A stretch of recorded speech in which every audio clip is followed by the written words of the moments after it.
Bueno, entonces empezando, Sofía, en esta primera actividad del año 2022. Sofía es un proyecto de cátedra abierta, es un proyecto académico que desarrollamos desde la Facultad de Arte y Diseño, la Universidad Nacional de Misiones, sobre todo desde el plantel de profesores del área de Ciencias Sociales y Humanidades. Entonces buscamos con este proyecto desarrollar temas de interés al respecto de la tecnología y los distintos abordajes y perspectivas que la filosofía y la sociología de la tecnología nos permiten. Este proyecto surgió de cierta manera en el 2018, cuando empezamos a estudiar la TUR, 2019, perdón, cuando empezamos a estudiar a la TUR y sentimos la necesidad de invitar a especialistas que en la TUR que nos pudieran auxiliar y a trabajar con los estudiantes de las cátedras de Filosofía, la Ciencia y la Técnica 1 y 2, potenciar y fortalecer los conocimientos. Y a partir de ahí comenzamos a tomar esa costumbre de molestar a los especialistas que saben mucho para enseñarnos más sobre la temática tecnología, sociedad y filosofía en la actualidad. Por eso es el nombre de Cátedra Abierta, que después tiene estatus de proyecto académico y va creciendo cada día más. Este proyecto está bajo la responsabilidad de Adriana Bernardi, Joana Videla, Jessica Núñez, también desde María Angelina Denti y Karen Márquez, que son graduadas del profesorado en Educación Tecnológica y que acompañan este proyecto. Dicho eso, agradecemos la presencia de todos. Generalmente desarrollamos a menos 3 actividades anuales referidas a los distintos temas. Y entonces hoy, con la presencia de Betania Medeiros Jeremías, vamos a trabajar esta temática de la tecnología en cuestiones de centro y periferia de Álvaro Vieira Pinto. Betania tiene formación en pedagogía por la Universidad Federal de Santa Catarina, Brasil. Tiene 2 doctorados, uno en educación científica y tecnológica y otro un doctorado sándwich en el laboratorio Simeos en la Universidad de Dijon en Francia. También tiene 2 maestrías, una maestría en educación científica y tecnológica en la Universidad de Santa Catarina y una maestría en ciencias de la educación por la Universidad de Nantes en Francia. Tiene experiencia en el área de educación como profesora en las series iniciales de educación primaria y secundaria y siempre trabajó en la coordinación de la sala informatizada en las escuelas de los municipios de los estados en que actúa. Trabaja en la universidad, en la educación superior, en la Universidad Federal de Viçosa. En esa universidad desarrolla investigación, extensión. Sus focos de investigación son estrategias didácticas para la enseñanza de las ciencias, formación de profesores, tecnología de la información y la comunicación en la educación y en las prácticas docentes, el lenguaje y enseñanza de la ciencia y tecnología, análisis del discurso, educación en CTS. Integra así el cuerpo docente del programa de posgraduación en educación en la Universidad Federal de Viçosa y es responsable de las asignaturas relacionadas a metodología de la investigación, educación CTS y Paulo Freire. Y Betania es líder y coordinadora del grupo Tecidos, que es un grupo que trata sobre cuestiones de tecnología, ciencias y docencias en la Universidad Federal de Viçosa. También integra otros grupos de investigación, como el DCITI, el grupo de discursos en la ciencia y la tecnología de la Universidad Federal de Santa Catarina. Entonces, Betania, te damos la bienvenida, agradecemos por aceptar nuestra invitación. Betania viajó por varios países, pero va a hablar portuñol. Mientras no intentes hablar francés, perfecto. Nosotros nos adaptamos. Así que pensamos que sería adecuado justamente por una cuestión del idioma en esta situación que Betania presentara unos pequeños slides sobre la temática que nos congrega y después vamos a tener en cuenta las preguntas que recibimos a través del formulario de inscripción y también las preguntas que vayan surgiendo en el chat de esta reunión, pero sobre todo si alguna persona está presente y su pregunta fue enviada al formulario de inscripción, le pedimos por favor que active sus cámaras y que la verbalice, ¿no? Entonces, tratamos de que sea un encuentro bien dialógico, en el que cada uno pueda mostrar sus intereses, hacer sus preguntas y que todas podamos participar y acompañar el pensamiento que Betania tiene para ofrecernos hoy. Así que Betania, bienvenida y agradecemos nuevamente tu presencia. Desde Minas Gerais, entonces, Betania nos va a tratar el tema. Bom, gente, boa noite. Eu tenho mais ou menos uns 30 minutos, é isso? 40? Bom, eu vou falando aqui, né? Eu queria primeiro agradecer, né, o convite da Nancy. A gente estudou, né? Fizemos aí o doutorado juntos, né? Temos aí um caminho, né? Que acabou se encontrando lá na Universidade Federal de Santa Catarina, né? E como a Nancy já, até se vocês quisessem colocar a minha apresentação, né, seria interessante, porque eu já poderia estar, né, me situando. Como já houve a apresentação, né, eu gostaria primeiramente, né, de salientar um ponto importante, né, que é a questão da especialidade, né, em Vieira Pinto. Deixando claro aqui desde o princípio que eu utilizei, né, alguns conceitos de Vieira Pinto, né, algumas compreensões, sobretudo a partir da obra Conceito e Tecnologia, né, justamente porque tinha relação, né, com o meu projeto de doutorado, no qual eu analisei, né, as compreensões de professores em formação, né, sobre tecnologia, né, partindo aí da discussão, né, da compreensão que se tinha do T e de um modo como a tecnologia ela vinha sendo abordada dentro da educação, ciência, tecnologia e sociedade, né? Então, é a partir um pouco dessa minha inquietação, né, com relação a esse entendimento e essas diversas compreensões de tecnologia que eu tratei, né, basicamente, de pensar como é que a gente podia trazer uma discussão sobre esse campo de conhecimento, né, na perspectiva dos países periféricos, né, latino-americanos, de alguns considerados aí, né, dentro do sul global, né?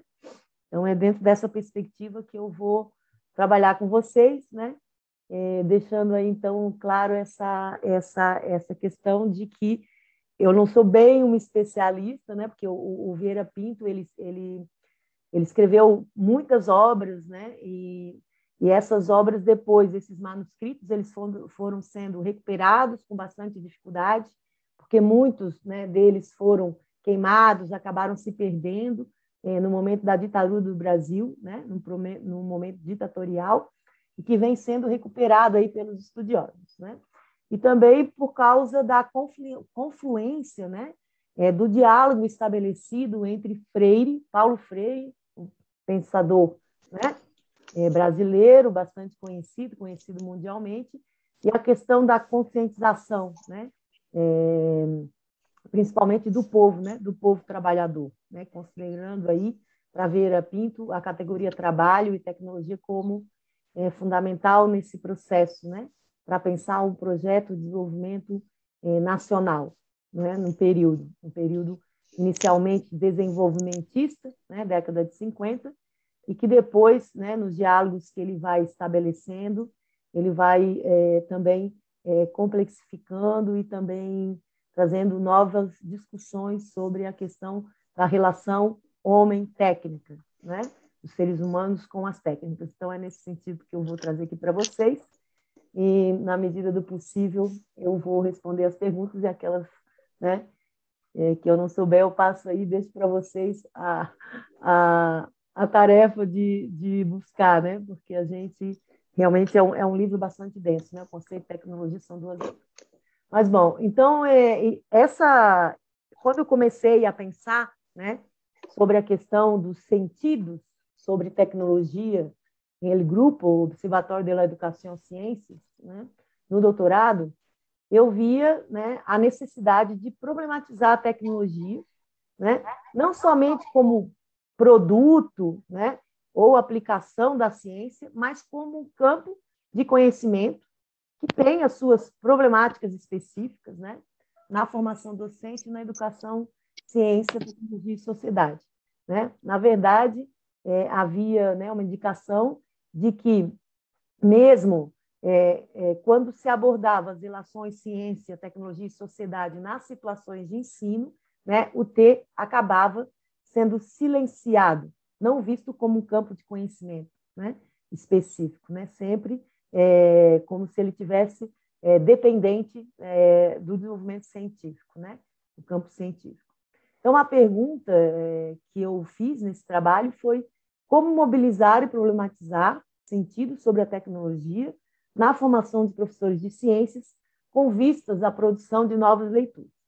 Para isso foram desenvolvidas várias estratégias, inclusive na formação inicial e continuada dos professores, porque nós tínhamos no grupo professores de pós-grado, professores que tinham que faziam a formação, né, inicial para professores, e tínhamos também professores, mestres, né, de escolas básicas. Né?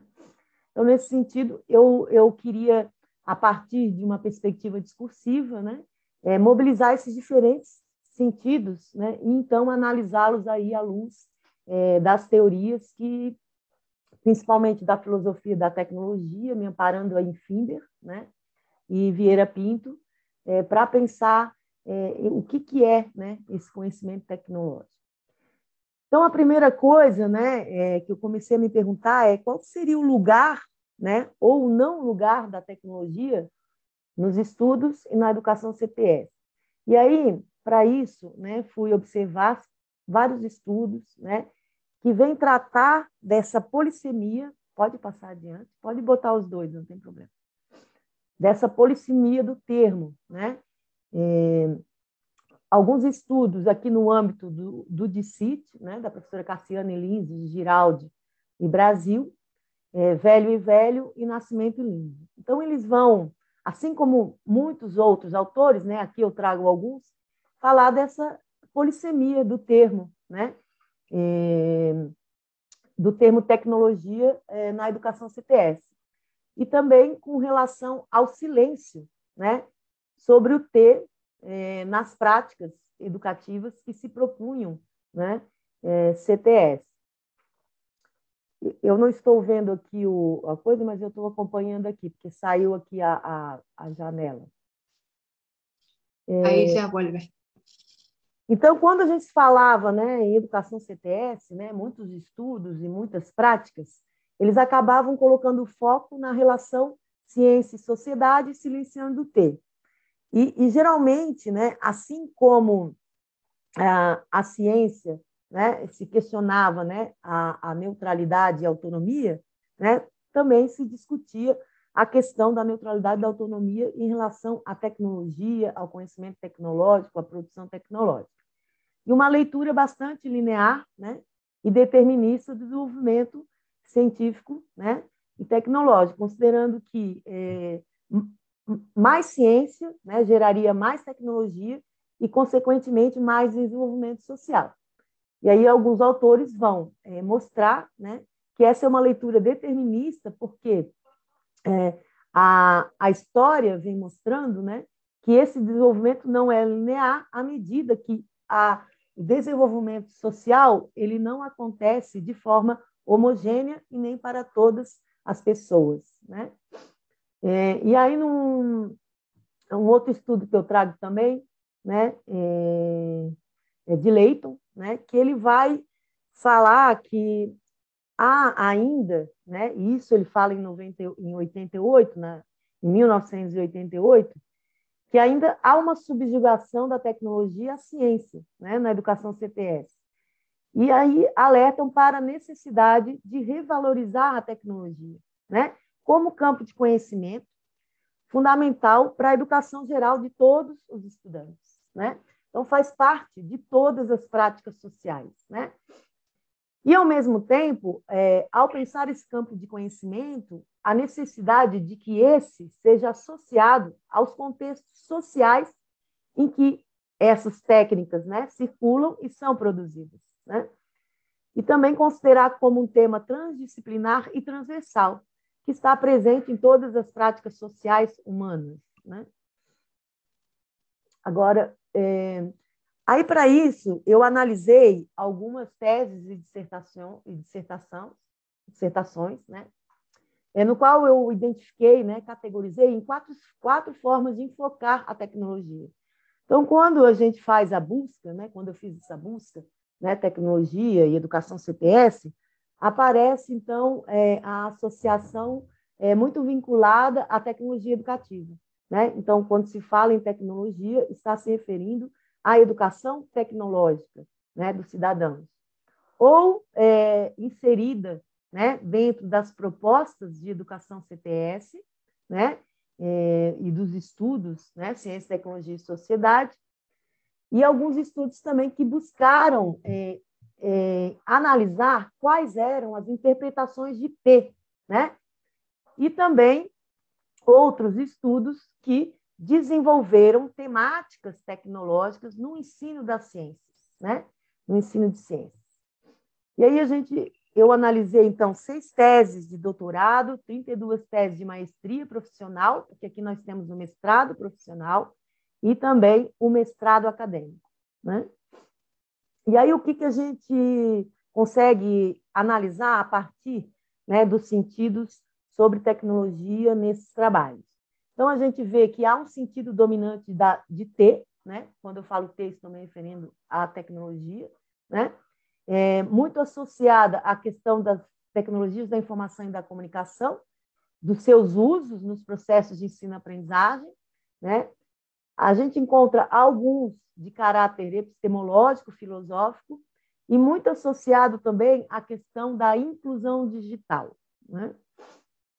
E aí a educação tecnológica, ela acaba, né, de uma forma geral, sendo concebida como inclusão digital. Como é que é considerar essa inclusão digital? Seria a preparação ou adaptação, né, para o uso das tecnologias, né? Então, uma perspectiva instrumental dessas tecnologias, né? Então, nesses estudos, então, em forma geral, a gente tem alguns aspectos que são apontados, né, como fundamentais pelos pesquisadores. Se trata de ampliar a discussão sobre o instrumentalismo e determinismo tecnológico nas práticas de educação CTS, ampliar o diálogo entre as áreas científicas, tecnológicas e humanísticas, né? Desplaçar, né, sentidos tecnológicos deterministas, que tem muito a ver com essa ideia de adaptação, né, sempre visto como tecnologia, né, somente aquilo que vem de fora, né, como se somente aquelas técnicas mais atuais, contemporâneas, né, e dos países dominantes, elas carecessem, né, de serem utilizadas, e também essa necessidade de reemplaço é o que mesmo? Perdi a... Substituir.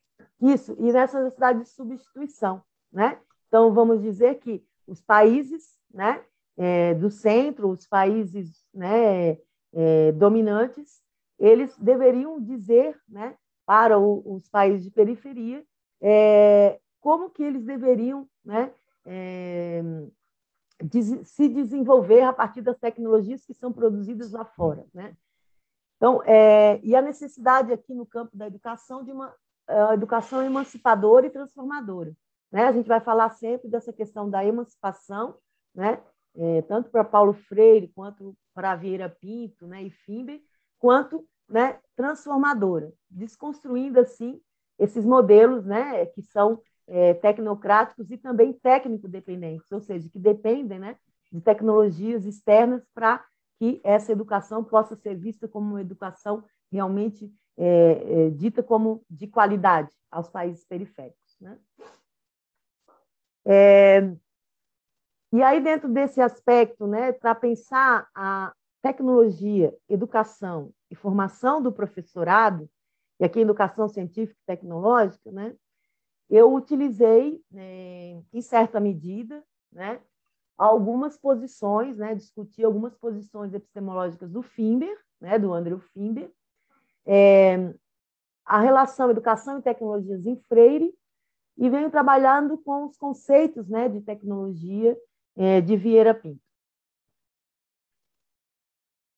Quando a gente vai ler um pouquinho mais a fundo o Finber, né, o Finber ele foi o idealizador, né, da teoria crítica da tecnologia, né, que ele vai dizer que o papel da filosofia é questionar, né, a tecnologia, sobretudo a noção de utilidade, né, nos ensinando, então, a pensar, né, sobre as nossas certezas e também sobre a racionalidade da modernidade, como é que se desenvolve, né, a tecnologia, como que ela circula e quais as determinações, né, ou condicionantes aí impostas dentro de uma perspectiva, né, desigual, né, de desigualdade econômica, social, né, entre os diferentes países. Então, ele vai falar de 4 posições, eu acho que vocês já estudaram um pouco isso, né, que eu vou tratar como sentidos, né, 4 sentidos, 4 modos de ler, né, a tecnologia que circulam, né, socialmente. Uma seria o instrumentalismo, o determinismo, né, o substantivismo e a teoria crítica da tecnologia. Eu vou passar mais no geral aqui, porque o objetivo é a gente ir discutindo, né, um pouco mais essas relações aí entre esses pensadores. Então, ele vai dizer, né, a partir de um quadrante que ele organiza no texto dele, né, que quando se concebe que a tecnologia é neutra e autônoma, né, então a tecnologia ela não possui nenhum valor, né, e ela é autônoma, ela por si só, né, ela determina toda a sociedade. Então a gente tem o determinismo. Quando nós consideramos que ela é neutra, né, no sentido de que ela não possui valor, mas ela é humanamente controlada, nós temos o instrumentalismo, ou seja, né, vem aqui, né, materializada essa ideia de fé liberal no progresso. E aquela ideia, não importa, a tecnologia não é boa nem má, depende do uso que se faz dela, né? Então tem essa perspectiva, ela é apenas um instrumento, né, para a gente poder atender às nossas demandas, às nossas necessidades, enfim. Agora, se ela é carregada de valores, né, e autônoma, a gente tem o substantivismo. O substantivismo está associado muito mais, né, àquelas ideias apocalípticas da técnica, né? É como se a técnica ela fosse destruidora de todas as relações humanas, do meio ambiente, né? E não tivéssemos outra alternativa a não ser, né, nos liberarmos cada vez mais, né, nos distanciarmos dessa técnica, né?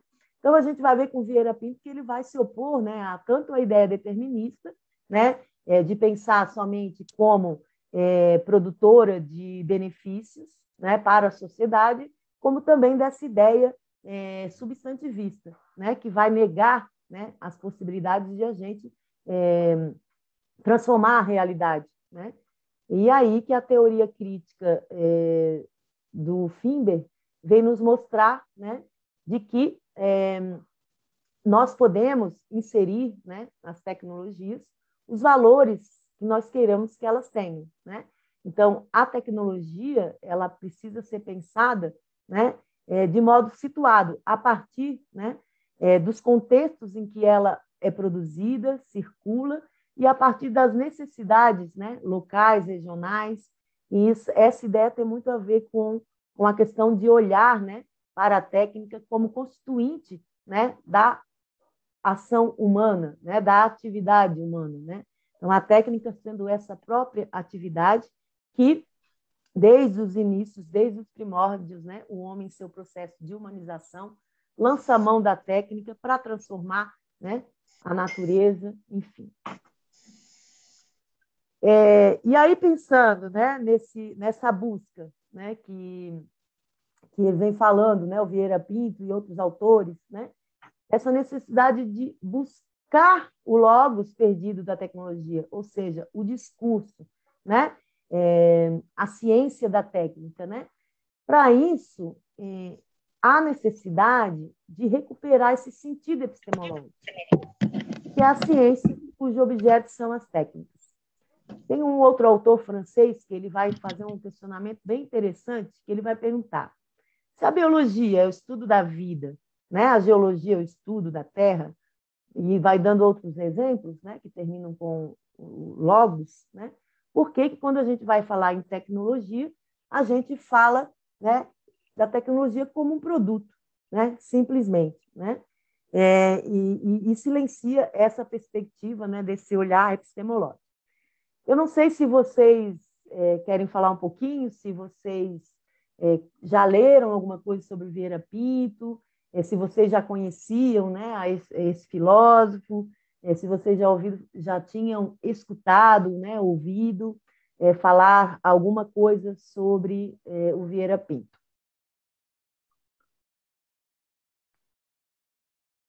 Se alguém quiser falar um pouquinho. Cualquiera de los presentes que quiera comentar a la pregunta de Betania, solo activa el micrófono y tomar la palabra.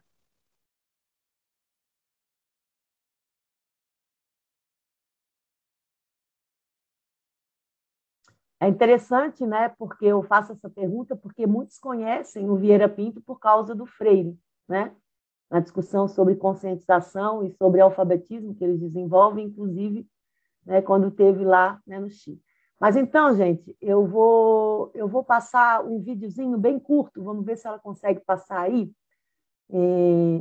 É possível, não sei, no YouTube, de colocar a legenda, se vocês conseguirem, porque eu não estou tendo acesso aqui à legenda em espanhol. Vamos ver se vai rodar. Se não rodar, não tem problema.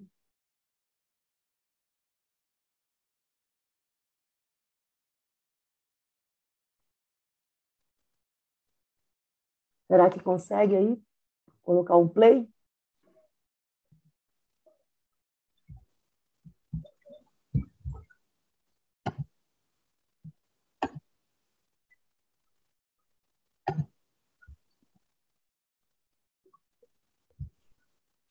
Se for muito complicado, a gente passa adiante. Era mais para situar mesmo.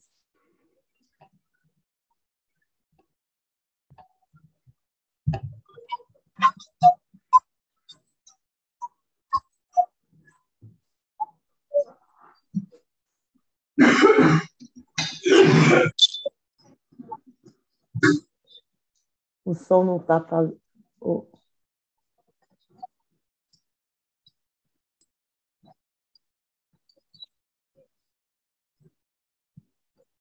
Vamos.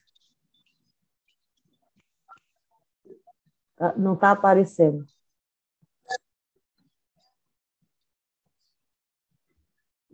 ¿No aparece el video?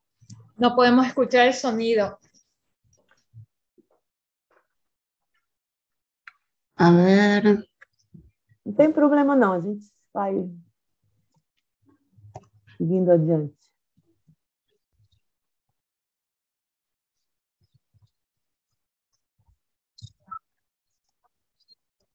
Não está passando.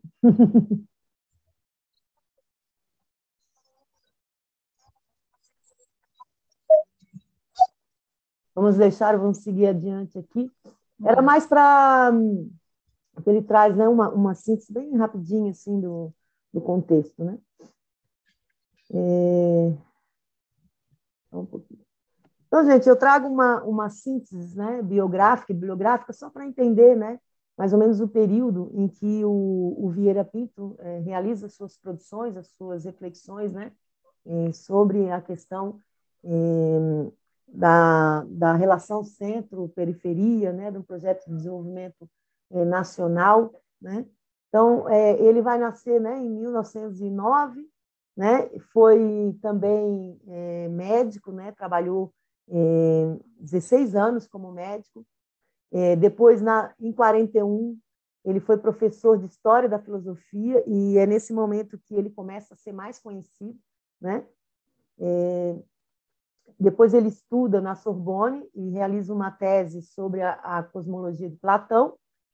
E é importante esse marco de 1955, que é quando ele passa a dirigir o Departamento de Filosofia do Instituto Superior de Estudos Brasileiros, né? O ISEB, né? Que tinha um projeto, né, de desenvolvimento nacional e que tem aí, né, diferentes filósofos e pensadores que trabalhavam nessa perspectiva que se chama isebiana, né? Um projeto de desenvolvimento nacional. Né? Duas obras importantes nesse período, e aí ele já começa, né, a trazer a importância, né, de pensar, né, a questão da diferença, né, entre os países ricos, né, entre os grandes centros e periféricos, discutindo, né, a questão universitária e também porque os ricos não fazem greve. Né? Ele também foi diretor, né, do ISEB na década de 60, de 1962 a 64, no qual eles vão desenvolver aí, né, dentro do grupo, lutas por reformas de base e aí aparece aí uma radicalização, né, política do período. Então, é onde se vai trabalhar com, vai se focar, né, na ideia de formar, né, os trabalhadores, de fazer reformas, né, que considerem aí a luta dos trabalhadores, dos movimentos sociais, é uma radicalização política nesse período, né, na década de 60, que vai levar aí, né, depois o Vieira Pinto, né, a ser exilado em função, né, de que ele que assume, né, que é o porta-voz desse movimento, né, de ir contra, né, o parlamentarismo, né, naquele momento, e aí ele escreve, né, um panfleto para convencer o público da necessidade de voltar ao sistema presidencial. Então, ele começa a chamar a atenção de diferentes grupos conservadores no Congresso, né, da mídia, e aí ele vai escrever um artigo, né, que foi o auge para ele começar a ser perseguido politicamente, quando ele vai trazer as indicações metodológicas para a definição do subdesenvolvimento. Né? Então, ele vai trazer a questão do subdesenvolvimento. E depois também, né, ele vai integrar a comissão diretora do Comando dos Trabalhadores, né, entrando aí, né, atuando com diversos grupos, né, considerados de esquerda, e foi como diretor do ISEB que ele vai questionar o modelo de desenvolvimento econômico do Juscelino Kubitschek e participar das mobilizações, né, por reformas de base nas agendas da União Nacional de Estudantes e escreve a questão universitária. Então, aí há uma campanha massiva dos meios de comunicação, incluindo a Globo, né, que ela sempre está presente nesses momentos, né, de golpe brasileiro, fazendo aí, né, uma campanha massiva contra ele, vinculando, né, aos movimentos de esquerda marxista. Então, a gente tem, em 64, o golpe militar no Brasil, o ISEB, né, o Instituto Superior de Estudos Brasileiros, ele vai ser extinto, né? E o Vieira Pinto ele vai, então, né, pedir asilo para a Iugoslávia. Logo em seguida, ele acaba sendo convidado por Freire, né, para ir para o Chile e escreve o Pensamento Crítico em Demografia. Né? Em 1968, ele já estava muito, né, disse que ele estava bastante descontente com o fato de estar fora do país, e ele acaba voltando para o Brasil ainda em pleno período militar, né? e acabou vivendo uma vida bastante reclusa nesse período, né? Escrevendo, trabalhando como tradutor, e como ele estava, né, bastante isolado, ele escreveu também sobre dois pseudônimos aí, né? O Mariano Ferreira e Floriano de Souza Fernandes. E aí uma obra importante também, em 1982, ele vai publicar As 7 Lições da Educação de Adultos e morre em 1987. Bom, o conceito de tecnologia, né? No volume 1, ele é um livro bastante extenso e denso, assim como todas as suas obras, né? Esse é o volume 1, análise de algumas noções fundamentais que ele vai trabalhar, que ele vai trazer, né? Tem relação com o conceito de técnica e tecnologia, com a questão da era tecnológica, a relação homem-máquina, a questão da técnica, enfim, a tecnologia. É um livro realmente bastante denso, né? Então, eu vou tentar trazer aqui para vocês algumas considerações, né, sobre essa obra. E o volume 2, em que ele vai abordar as questões tecnológicas atuais, né, relacionadas aí com a cibernética, com a informática. E esse livro, esses manuscritos de 1.500 páginas foram recuperados, né, depois e publicados pela editora Contraponto. Então, eu vou falar um pouquinho, né, a partir, né, de algumas discussões, né, que foram importantes na análise, né, dos sentidos sobre tecnologia que foram mobilizados nas falas, né, dos professores aos quais eu investiguei, né? Então, o Vieira Pinto ele vai trazer 4 significados, né, mais preeminentes, né, do sentido de tecnologia. Um seria o estudo, ciência da técnica, né, que seria o sentido epistemológico, né, a técnica compreendida simplesmente com saber fazer, né, ou know-how, na versão americana. Ou a tecnologia poderia ser, né, compreendida como um conjunto de todas as técnicas, então, independente do contexto sócio-histórico, né, então tem um significado geral e global, então envolveria todas as técnicas produzidas, né, em qualquer contexto, né, em qualquer país, enfim. E o significado que materializa a ideologização da técnica. A gente vai falar um pouquinho mais adiante. E no sentido epistemológico, ele vai dizer que não se pode negar a existência de uma ciência da técnica, mesmo que seja ignorada por alguns tecnólogos e engenheiros, né? Então, ele vai trazer muito essa ideia, né, da técnica como constitutiva, né, e como um conhecimento que acompanha a humanidade desde o seu processo de humanização, né, desde o primeiro uso dos instrumentos para atender às suas necessidades e assim transformar a sua realidade, né? Então, ele vai dizer que esse primeiro sentido ele é de fundamental importância porque não só indica a necessidade de unificar as considerações sobre a técnica, né, mas apresentar, né, na forma de um objeto definido de investigação filosófica. Também mostra a existência de um campo de estudo original específico, o que faz com que a técnica em geral, né, a condição de um dado objetivo, que deve ser elucidado através das categorias do pensamento crítico dialético. Então, ele vai falar justamente, né, de que há necessidade de pensar, né, a técnica como um campo de conhecimento que tem, né, que é condicionada não somente pelos fatores técnicos, mas também econômicos, né, científicos, sociais, enfim. Então, desde uma perspectiva, né, de investigar a partir, né, das diferentes realidades. E aí a tecnologia, como estudo da técnica, né, ele traz a concepção de técnica como ato produtivo, né? Então, ele é produto da percepção humana.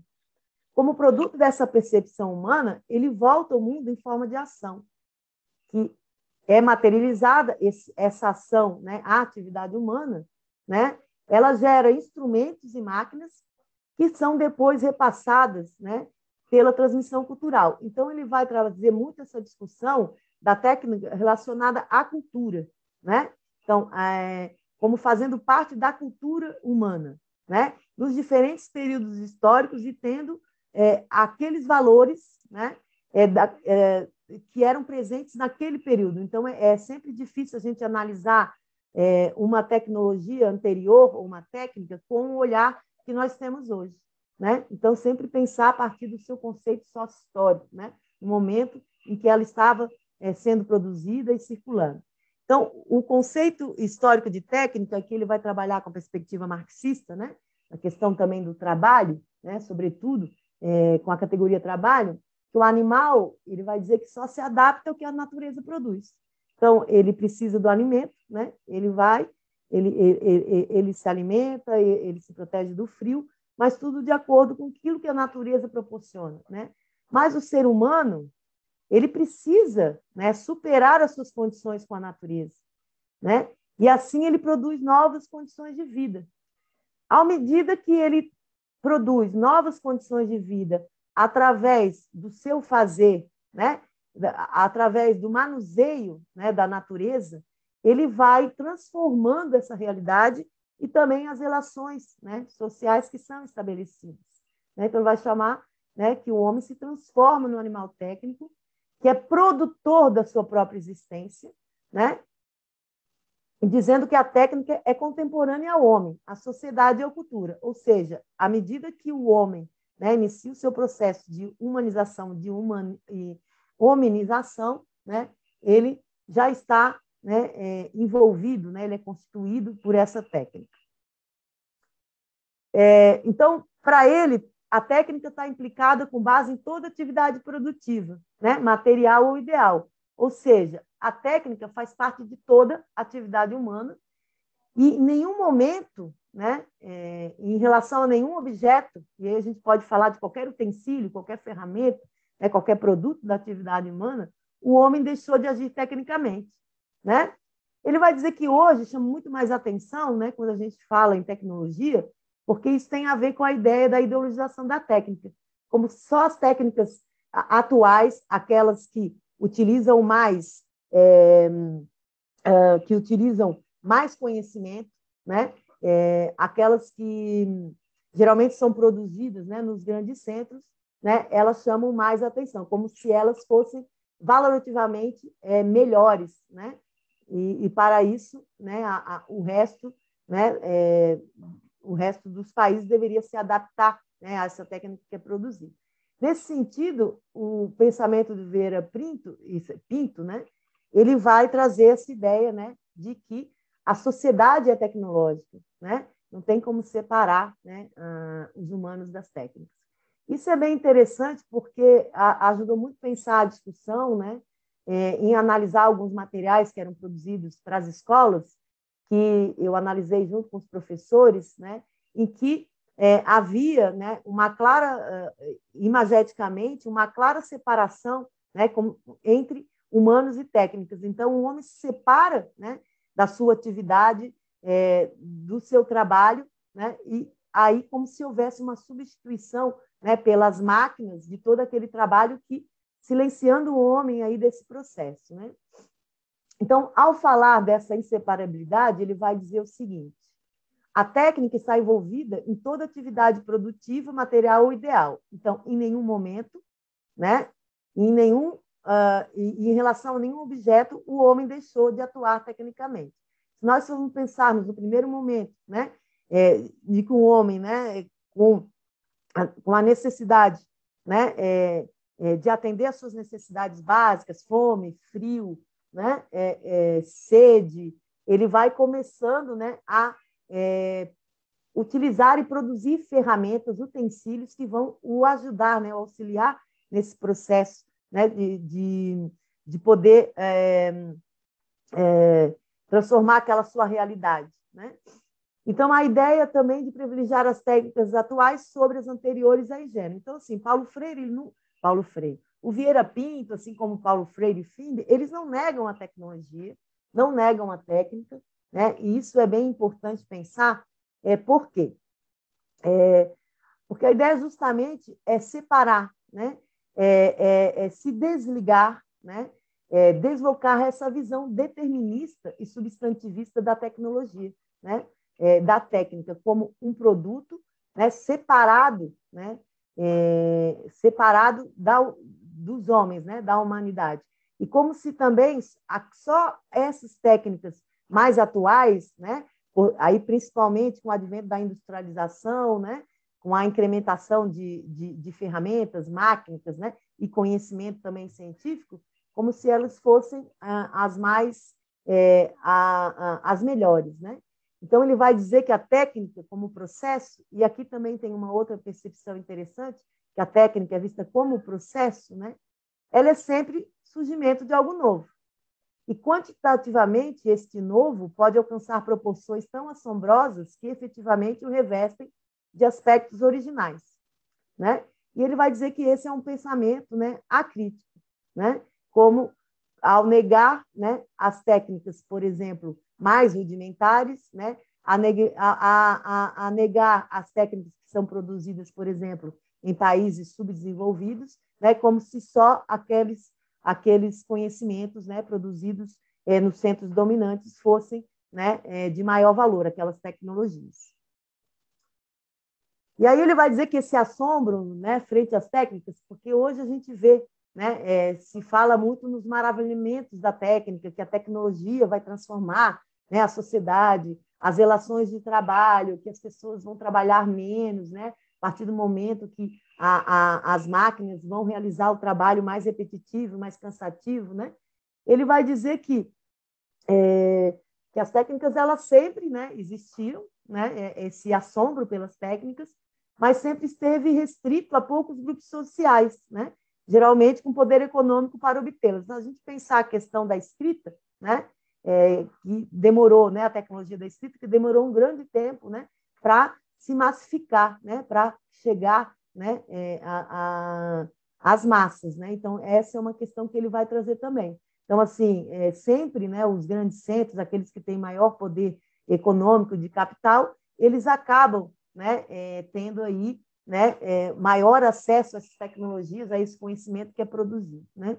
Então ele vai dizer que com o advento da Revolução Industrial e as suas consequências, né, na consolidação do modo de produção capitalista, que as técnicas, né, geram assim abundante, né, geram uma produção abundante. Então a partir do momento que a gente começa a incrementar, né, com novos instrumentos, né, e com as máquinas, a gente vai realizando uma produção mais abundante, mas que vai acumulando um poder substancial, né, para infrações estritas, né, da sociedade, convertendo, né, então, em objeto de consideração não só, né, aqueles otimistas ingênuos ou interessados, né, que viram em tal estado de coisa a possibilidade de ter melhores condições de vida para a humanidade, que tem a ver com a relação, né, da perspectiva determinista. Então as tecnologias elas determinam, né, uma melhor qualidade de vida para toda a sociedade, para toda a humanidade, e também aqueles que vão, né, discutir, né, trazer aí, né, que a tecnologia ela é responsável por todos os males, né, que a sociedade enfrenta, né,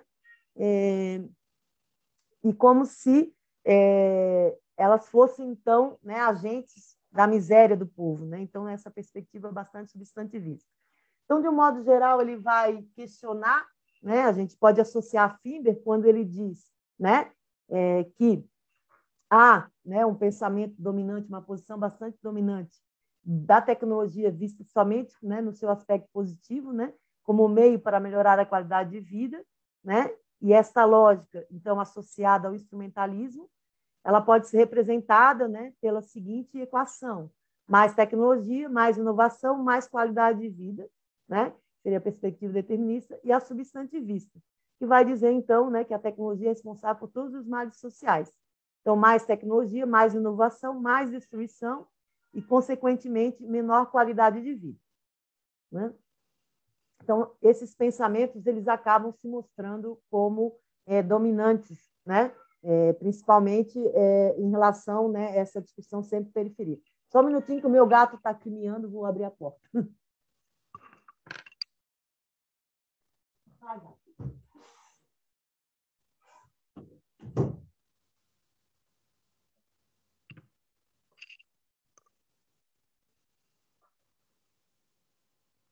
Eu gostaria de saber como é que está, se está muito complicado, porque a gente fica tão isolado aqui, né? como é que estão as coisas, Nancy? Vamos bien, Betania, Está sí. difícil de entender o meu português? Yo sería sospechosa para responder esa pregunta, pero si hay alguien que tiene alguna dificultad, después ayudamos a la traducción. Tá bom. Inclusive podemos disponibilizar la parte de tu tesis que tradujo al español. Entonces también es quien tiene interés, podemos socializar a la gente ese material también. Tá bom. É que eu passei, né, para o espanhol e depois eu não leio o espanhol, o caminho reverso está me confundindo um pouco. No, vamos bien. Vou Se tentar. entiende perfectamente, Nancy. Tá bom. Ai, que bom. Então, gente, eu vou. Pode seguir adiante, né? Então, qual que é a ideia, né, quando o Vieira Pinto fala, né, da necessidade de pensar o desenvolvimento tecnológico nacional? Aqui ele está falando de Brasil, né? Por ele participar, né, do ISEB, ser brasileiro, né, e estar nesse movimento aí, né, a princípio, nesse contexto do nacional desenvolvimentismo, né, que tinha um projeto de desenvolvimento nacional. Para pensar esse desenvolvimento nacional, né, ele vai perguntar o que é trabalhar com a periferia sob o domínio econômico e cultural do centro. Né? Então, há, né, em termos globais, e aqui é uma categoria, né, centro-periferia, construída na década de 60, né, dentro do CEPAL, né, mas para pensar a relação entre os países, né, dominantes, né, e aqueles que eram dependentes, né, daquilo que era produzido nesse país. Aí, não só em termos tecnológicos, mas científicos, culturais, né, sempre vendo o centro, né, nessa perspectiva daquele que é mais desenvolvido em todos esses sentidos, né? Então, esse olhar sempre de subserviência, né, e de dependência com relação aos países, né, que são aí produtores, né, de matéria-prima, né, aos países no qual que oferece, né, a mão de obra para a produção desses produtos que voltam depois, né, na forma de produtos manufaturados, né, e enfim. E aí ele vai dizer que a noção, pode voltar um pouquinho, que a noção de centro-periferia, né, ela é utilizada para poder descrever essa assimetria que existe, né, entre a apropriação dos ganhos, né, derivados da divisão internacional do trabalho, né?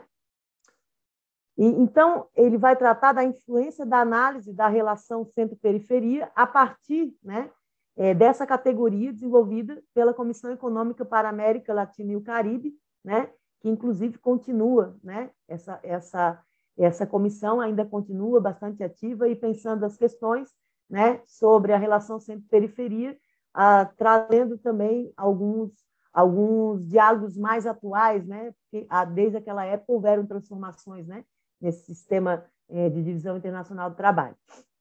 Então, ele vai dizer, né, que um dos sentidos da tecnologia, né, é que o centro, ele captou, né, os centros seriam os países, né, dominantes, né, economicamente, captou o sentido de tecnologia e ideologicamente a proclamou como universal. Então, como se as tecnologias elas fossem universais, né, aquelas que são produzidas nos grandes centros, né, elas seriam universais. Então, reservando ao mundo periférico a condição de paciente e receptor de inovações técnicas. Então, ao mesmo tempo que os países subdesenvolvidos são aqueles que oferecem a mão de obra, né, e a matéria-prima necessária à produção, né, ao desenvolvimento tecnológico dos países de centro, né, ele acaba nessa condição de receptor depois das inovações técnicas, né, como a gente vê, né, a relação, por exemplo, aqui em Minas Gerais, da produção do minério, né? Então, a Vale, né, que a empresa ela vem, né, explora, né, o trabalho manual, né, uma expropriação do trabalho, geralmente com trabalhos bem mais mal remunerados, né, esses trabalhos mais braçais, e explora também, né, a matéria-prima, o minério, que vai para esses países e depois nos devolvem, né, em bens manufaturados que nós temos que comprar a preços, né, muito mais altos daquilo que a gente poderia, né, por exemplo, ter acesso, né?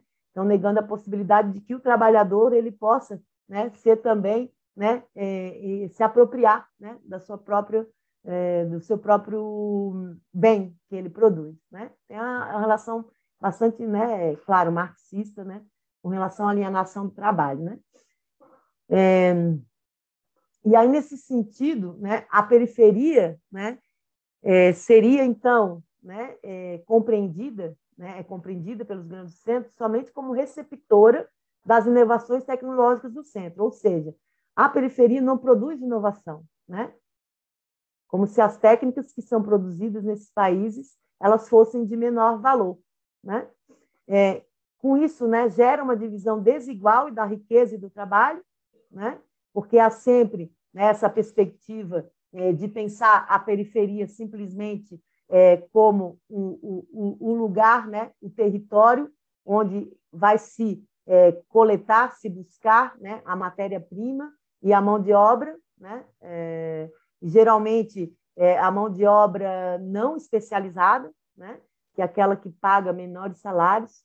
E aqui no caso nós tivemos aqui com a Vale, né, aqui no contexto de Minas Gerais, não sei se vocês ouviram falar do desastre de Brumadinho, né, onde houve um vazamento da represa e matou, né, mais de 100 pessoas, né, profissionais e moradores das comunidades ribeirinhas, né, e ainda estamos aqui na luta, né, para recuperar a cidade. Ou seja, ela vem, né, pega, né, extrai, né, aquele minério à custa do trabalho, né, das pessoas desse país, e depois ela leva esse produto para lá, e aqui o Brasil a gente fica, né, com todas as mazelas, né? Eles levam, né, eles exportam aquilo que é bom nosso, né, e a gente acaba ficando com todas as mazelas aí advindas dessa exploração, né?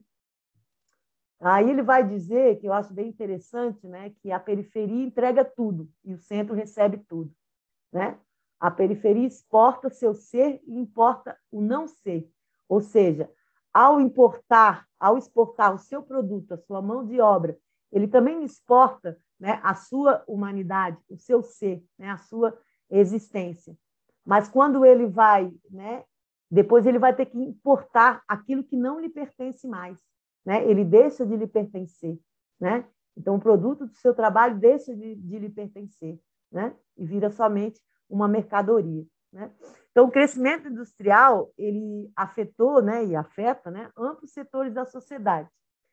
Mas a produtividade, né, e a qualidade de vida, né, ela é mais homogênea para a população assalariada, né? E com isso gerando maior, né, emprego, né, com salários dignos, acesso à saúde, educação, né, há consequentemente maior desenvolvimento econômico. Mas a periferia, somente os setores envolvidos com a industrialização do centro, no caso os grandes exportadores de matéria-prima, né, que acabam se beneficiando dos avanços tecnológicos. A gente pode pensar também a relação centro-periferia em países, né, como o Brasil, né, em que a gente tem os grandes centros aí de desenvolvimento científico e tecnológico, de produção, né, e de exportação, né, e temos aqueles locais, né, no quais em que muitas vezes, né, os trabalhadores trabalham em condições análogas à escravidão, né? Isso a gente pode pensar, né, essa relação também se materializando no Brasil, justamente, né, por causa dessa questão, né, de divisão de classe, né, e tal. Pode passar.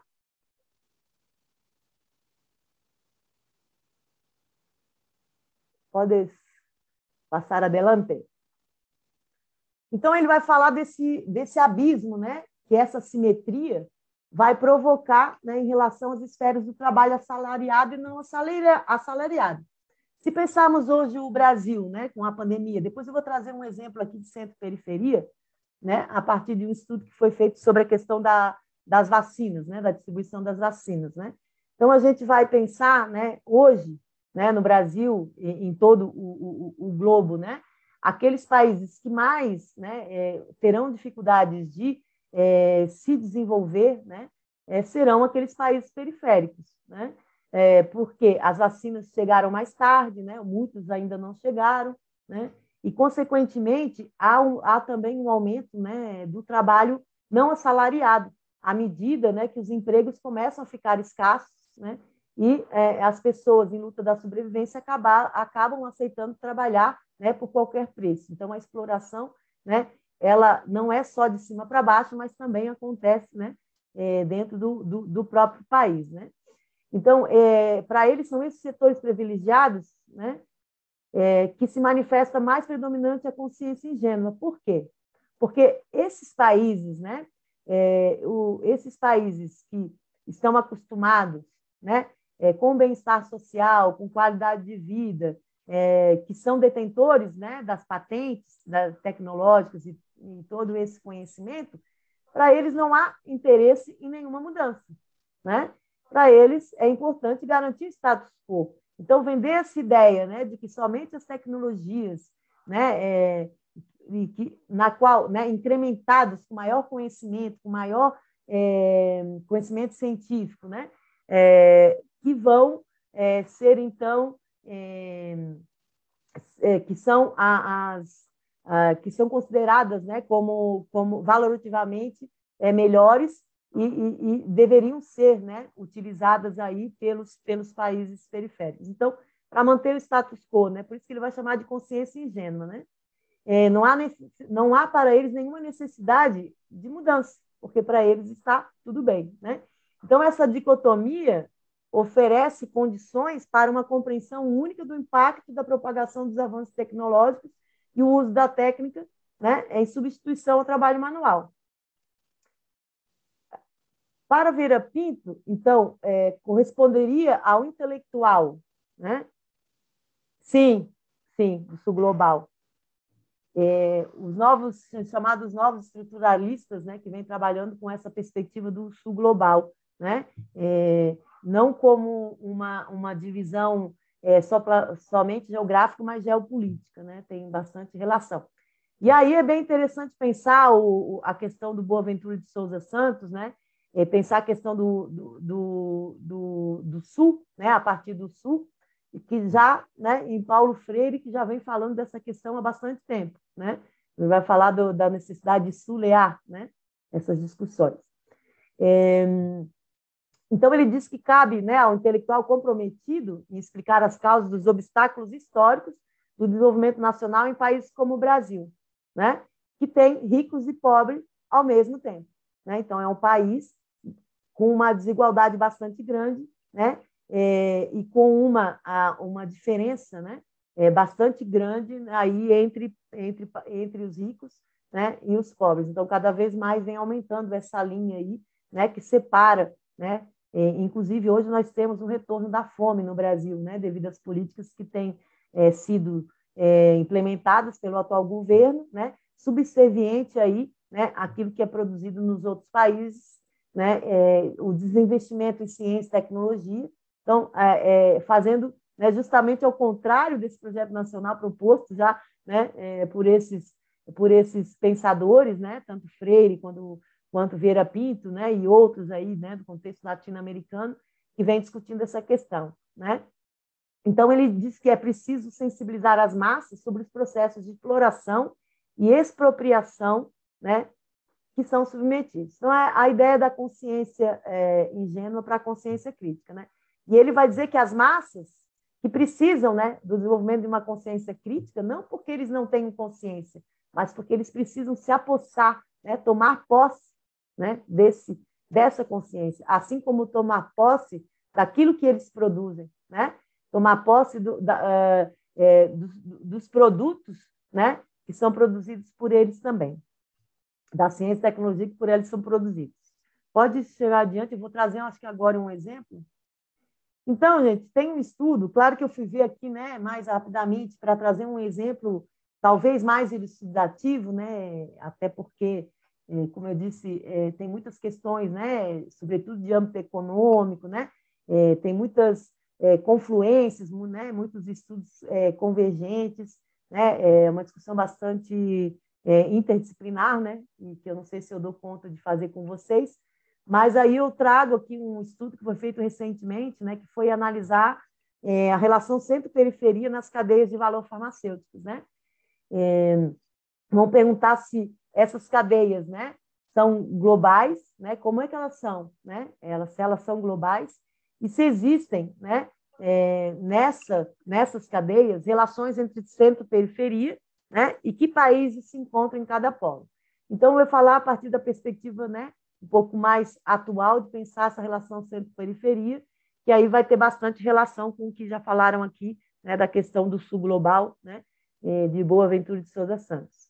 Então, aqui ele tem uma notícia, né, uma manchete, que vai mostrar, né, que os países mais ricos lideram nas vacinações, né, a gente tem acompanhado as vacinações, tem países que mal começaram ainda a vacinar, né, então a gente vê aqui, né, se a gente for ver aqui o mapa geopolítico, né, a gente tem o Brasil até, né, bastante desenvolvido nesse setor, né, não porque seja o produtor, né, porque ele também exporta matéria-prima para fazer a vacina, mas porque nós temos aqui, né, um conhecimento acumulado muito grande na produção de vacinas, né, desde a década de 20, 30. Né?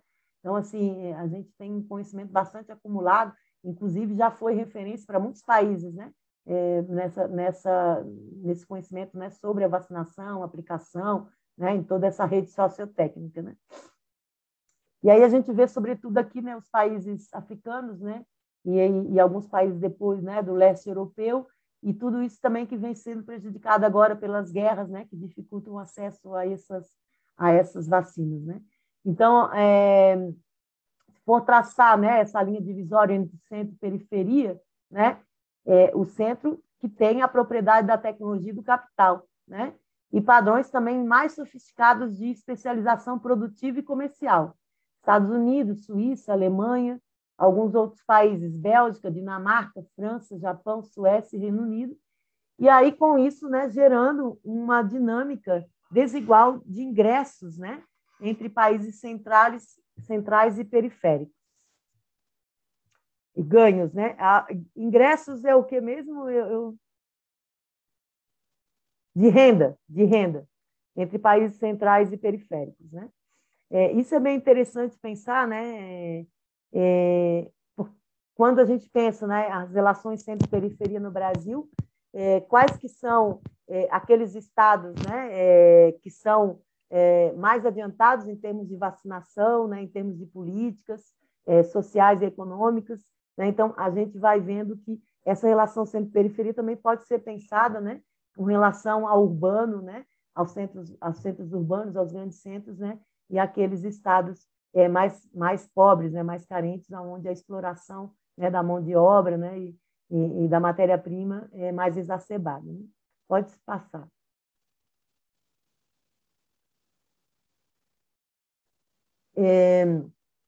E aí a gente tem as grandes indústrias transacionais, né, que desenvolveram cadeias de valor internacionais determinadas por decisões financeiras, no qual os centros, né, eles exercem atividades de alto valor, né, alto valor acrescido, né, investindo, né, o conhecimento e tecnologia, né, havendo maior investimento, né, também na investigação e no desenvolvimento, né, investindo mais na produção de conhecimento, nas patentes, por exemplo, também, né, que são detentores das patentes, né, e a periferia, né, que a gente pode falar dos países do sul global, né, em que as atividades de baixo valor, né, agregado, são relacionadas com tarefas de manufatura e produção, né, e a montagem. Então, recebe, né, ela recebe, né, esses produtos, né, então ela simplesmente vai produzir, né, e vai montar, né, aquilo que foi aquele que foi enviado de fora, né, matéria-prima, né, o conhecimento que foi exportado de fora. Então, geralmente, são países, né, que envolvem o sul global, que o Boaventura traz. E quando a gente vai pensar nesses pequenos grupos, né, eles são responsáveis por 65% das vendas globais, né, que são realizadas aí, né, dentro dessas indústrias transacionais, que operam em todo o mundo e têm filiais em 150 países. Aqui eu trouxe algumas que são bem conhecidas, né, por serem as vacinas que a gente, né, que a maioria das pessoas, né, dos outros países tem acesso, da Johnson Johnson, Pfizer, AstraZeneca, Biotech, Moderna, que são indústrias que cresceram exponencialmente, né, com a pandemia, com a produção, né, a necessidade de produção de vacina. Então, ainda é concentrada, né, em termos de produção, né, e de exportação, né, na mão dessas grandes empresas. Pode passar. Então, gente, eu vou encerrar aqui, né, com o que eu discuto na minha tese, né, a partir de trazer essa discussão sobre Vieira Pinto, né, de pensar a valorização, né, das técnicas, né, tecnologia e ciência como cultura, né, dos países periféricos, né, buscando aí um desenvolvimento próprio, né, e adequado, né, às suas demandas, né, a ideia de necessidade de surear, né, os debates, teorias e práticas que envolvem o conhecimento tecnológico, né? Então, pensar a partir, né, do Sul, né? Porque em países concebidos como periféricos ou em vias de desenvolvimento, né, ainda, né, assombrados culturalmente e epistemologicamente pela história colonial, são marcados por uma série de desigualdades e contradições sociais específicas. Então, é pensar, né, desde uma perspectiva situada, né, que o Vieira Pinto também, né, em vários momentos faz menções, né, a isso. E eu gostaria de trazer uma curiosidade, porque muita gente acha que o verbo sulear, né, foi inventado por Boaventura de Souza Santos, né? Mas a primeira vez que foi utilizado esse verbo, né, foi no livro A Arte de Sulear-se, em 1991. E depois, né, foi referido, né, pela primeira vez por Paulo Freire, né, em oposição, né, à palavra nortear, né, chamando a atenção para a ideologia contida, né, na palavra nortear, né, na pedagogia da esperança. Então, buscando, né, trazendo aí a ideia, né, de denúncia, né, da suposta superioridade intrínseca, né, e da inteligência e poder criativo dos homens e mulheres do Norte. Não? Então, tem relação, né, com essa relação centro-periferia.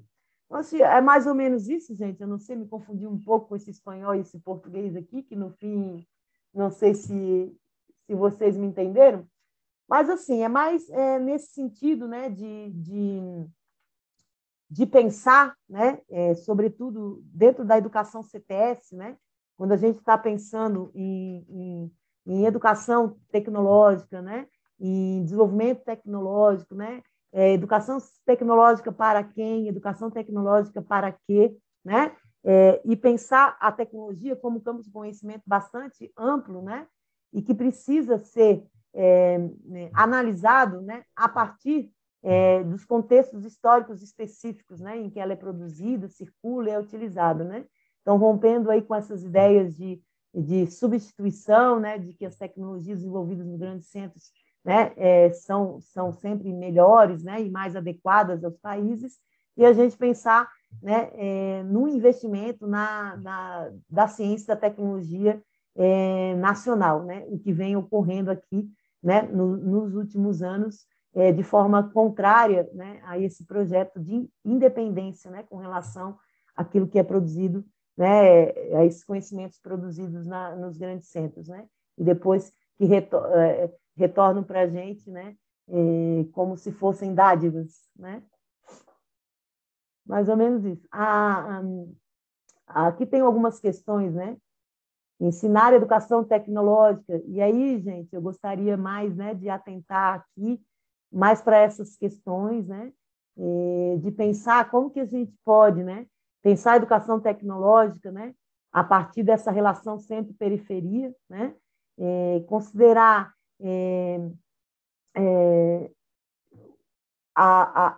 quais seriam, né, as técnicas, né, que podem ser, né, valorizadas, né, e devem também ser valorizadas, né, nos contextos educativos, né, quanto que a nossa prática cotidiana, né, evita, né, surear e afiança a relação centro-periferia, né, como que a gente também contribui, né, para manter essa relação assimétrica, né, entre centro e periferia, e como sureamos, queremos surear, né? São questões aí, né, que eu estive conversando com a Nancy, mas eu deixo aí a palavra para vocês e desculpa se eu acho que eu me excedi e falei demais, né? Como sempre. Betania, muchas gracias. Sí, una hora, un poco más de una hora hablando, pero me parece que trae una gran contribución para primero conocer, ¿no es cierto?, la contextualización desde donde Betania mira la contribución de Álvaro Vieira Pinto, detenerse un poco, ¿no?, en el autor, que tiene una producción de, si solo el tomo 1, ¿no?, son 1000 páginas, los tomos son muchas páginas y profundiza mucho, entonces me parece que el tiempo amerita también reconfigurar y pensar y comprender esa contextualización del autor hacia el concepto clave que nos trajiste, que es centro-periferia y todo el conocimiento que tenés sobre el tema y del cual de forma tan generosa compartís con los presentes. Así que me parece que es muy interesante todo lo que presentás. Nosotros tenemos una forma de más o menos pensada, preestablecida, de algunas preguntas que nos han llegado a través de la inscripción, pero también los que quieren pueden escribir las preguntas en el chat o habilitar sobre todo sus micrófonos para hacerlas a Betania y a los presentes. Yo creo que mientras Betania descansa un poquito y para ir animando a los presentes, tener en cuenta algunas de las preguntas que nos hemos encargado de sistematizar, ¿no? Son muchas preguntas, todas muy interesantes y que tal vez marcando así una organización de esas preguntas, hay preguntas que primero ponen en cuestión, ¿no?, ¿por qué Álvaro Vieira Pinto defiende la teoría crítica, ¿no? Es decir, si Finber sistematiza el sustantivismo, el instrumentalismo como dos problemas vinculados a la comprensión de la tecnología, una porque coloca la fe en el progreso y otra porque no puede salir de la mirada apocalíptica.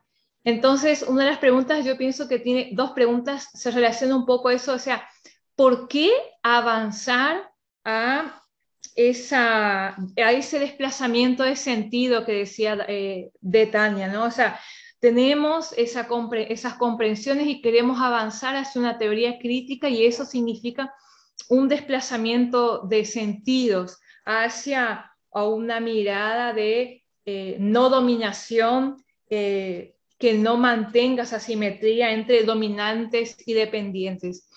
Y hay dos preguntas que tienen que ver con eso y me parece que están muy vinculados a una cuestión clave que trajiste, Betania, que dice, ¿por qué los ricos no hacen paro? ¿No? Entonces, es muy fácil o tal vez muy difícil salir de la posición de dominador, ¿no? Y ahí tenemos dos preguntas que nos ponen en cuestión esas situaciones. Una de ellas dice, ¿por qué Álvaro Vieira Pinto y otros tantos autores toman una mirada crítica sobre la tecnología y critican la mirada lineal? Y otra pregunta dice, ¿por qué Álvaro Vieira Pinto creía que la técnica es liberadora y al mismo tiempo negativa y peligrosa, ¿no? Entonces, me parece que hace esa pregunta, esas dos preguntas hacen énfasis en por qué cambiar eso, ¿no? Y hay otra que dice, ¿y por qué es importante promover una conciencia crítica, un desplazamiento de sentidos? Entonces, yo solo, no sé si los presentes de esas preguntas están, solo dejo que tal vez es bastante clave cuando Álvaro Vieira Pinto, en el inicio del siglo, dice, ¿por qué los ricos no hacen paro? ¿No? Bom, gente, vou tentar responder, né? Primeiro, ele não, Vieira Pinto, né, em nenhum momento ele vai pensar a técnica como negativa ou perigosa, né, para a nossa espécie. Em princípio, porque nós não temos como ser humanos, né? Ser humanos no sentido de ser, né? Sem a nossa atividade, né? Então, é através da técnica que o homem se constitui como ser humano, né? Então, é parte constitutiva. Então, ele jamais, né, vê como perigoso. Perigoso, né, seria no sentido que ele vai trazer da ideologização da técnica, né? Que há essa tentativa de vender, né, uma ideia, né, dos grandes centros, dos países dominantes, que só aquela tecnologia que é produzida por eles, né, tem valor, né, e deve, por isso, ser estendida a todo o planeta, de forma homogênea, né? Quando ele vai falar da consciência crítica, né, por que é importante promover a consciência crítica, né? Ele vai dizer que não, mas primeiro é importante pensar, né, na categoria trabalho, né, que é muito importante para o Vieira Pinto, né, porque ele vai dizer que é porque o homem trabalha, né, porque ele exerce uma atividade, né, sobre o mundo, né, e quanto mais, né, ele trabalha, mais elaborada é a sua capacidade de trabalhar, né? Então, mais humanizado ele se torna, né? Então, ele vai dizer também que exige, né, não somente um domínio, né, técnico, um conhecimento, mas também exige, né, diferentes formas de manusear, né, quando ele vai falar de amanualidade. Ele vai dizer que existem diferentes formas de manusear o mundo, né, de lidar com a realidade, com a materialidade, né? Desde formas mais simples, né, como transformar a natureza fazendo um pote de barro, né, a formas mais complexas, né, em que a técnica ela também é utilizada como mediação. E aí ele vai dar o exemplo, né, segurar uma vasilha para beber, então a gente vai dar uma utilidade para essa vasilha, né? A gente vai dar uma utilidade para um computador, a gente vai dar utilidade para uma ferramenta, né? E também existe a outra perspectiva,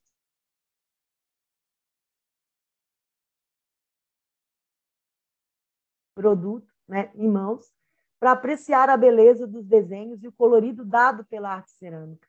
Então, né, há em Vieira Pinto, né, uma grande defesa, né, de que a técnica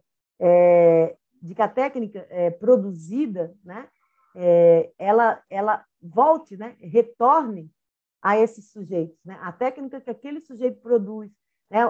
A sua ação, a sua atividade laboral, né? Aquele produto volte, retorne a esse sujeito, né?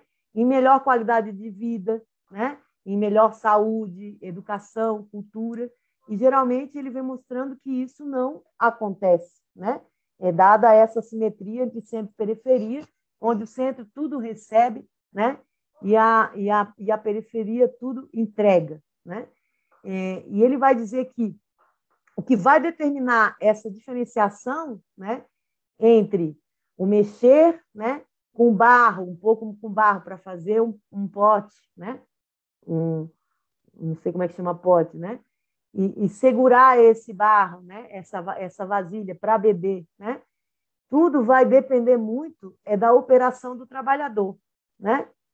Então, o trabalhador, ao manusear, né, o seu produto, né, o produto da sua ação, do seu trabalho, né, ele vai também estar imprimindo algo de original naquele manuseio, né? Vai ser sempre um conhecimento novo. Então, não é só o conhecimento que é produzido nos grandes centros, com alta tecnologia, né, que pode ser considerado uma inovação, né?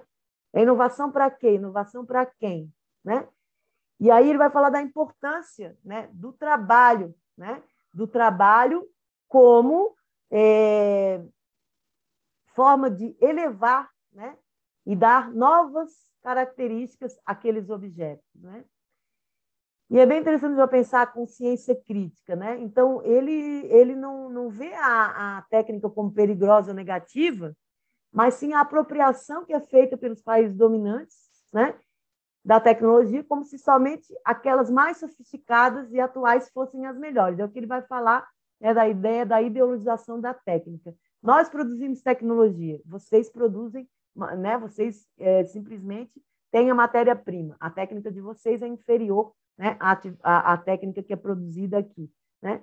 Então, tem muito a ver com essa manutenção, né, das desigualdades, da divisão social do trabalho, a partir dessa ideia de que quem tem mais conhecimento, quem tem mais, né, mais patente, quem tem mais poderio econômico, né, seria então, né, aquele que teria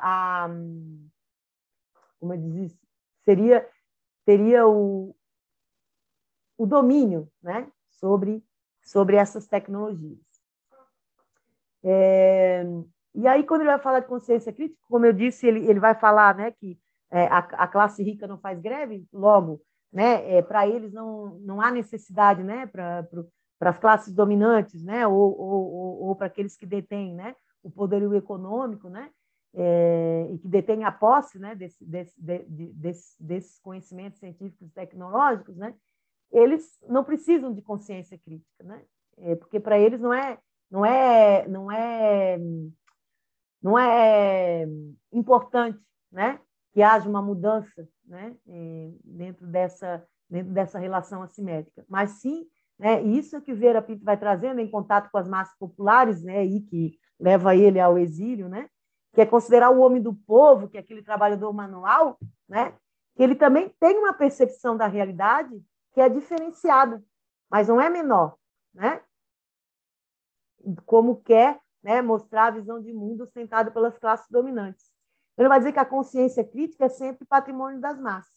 E é bem interessante pensar, quando a gente pensa na consciência crítica, né, associada à ideia de conscientização de Paulo Freire, né, porque, a princípio, se entendia que bastava, né, conscientizar, né, as pessoas sobre os processos de exploração que eram vivenciados nos países, né? Mas depois, né, a partir dos diálogos com Paulo Freire, vem a ideia de conscientização. Então, não basta só promover a consciência, né, o afastamento daquela realidade para que ele possa olhar diferentemente, mas é importante também, né, a ação, o agir para transformar essa realidade, né? Então, ele vai falar dessa importância desse processo educativo, né? Eu acho bem interessante que no livro ele vai dizer o seguinte: quem precisa mudar o mundo descobre o porquê no mesmo momento em que descobrem como transformar a realidade, que passa a ser percebida como algo mutável. Ao contrário daquilo que se quer vender, né, que é a ideia de adaptação, né, de adaptação social, né, de adaptação econômica, de adaptação tecnológica, né, aos grandes centros, né, ele vai mostrar, né, essa possibilidade de transformação, né, vendo a realidade como algo mutável, né, e que só se faz quando o trabalhador se apropria de um fazer, ao mesmo tempo em que explica por que e como realizar seu intento. Tem uma discussão também entre a diferença, né, em trabalho manual e trabalho intelectual, né? Então, o trabalhador ele precisa não somente saber operar uma máquina, mas ele tem que entender, né, por que ele opera aquela máquina, né, e como que ele vai operar aquela máquina, né? Ele tem um conhecimento amplo daquilo que ele produz, né?